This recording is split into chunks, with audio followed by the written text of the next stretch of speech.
Well, my project idea for a TV remote control robot has left the breadboard and come to fruition. Praise the Lord.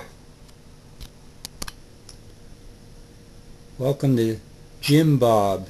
He's a Tamina tank track kit and some pickaxe processor board that I whipped up from scratch, and he's going to give me an opportunity to test some concepts on a small scale and a very inexpensive robot, probably about $50 worth of robot this time, before I do it on a large scale outside robot for some competitions I have in mind. But anyway, let's see him work. Just like before, I'm using my TV remote control and the IR link.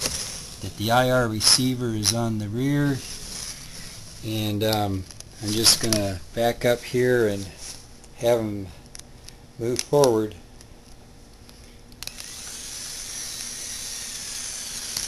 Yay, look at him go. Stop him.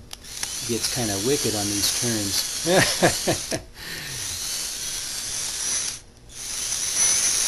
Forwards, backwards.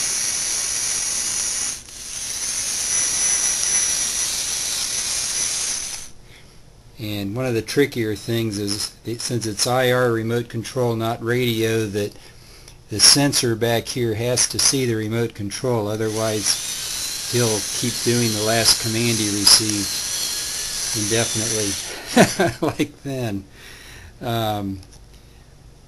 It's also have an LED, if you can see it. Maybe the red LED will be a little brighter, but and a little personality so you can tell his front from his rear.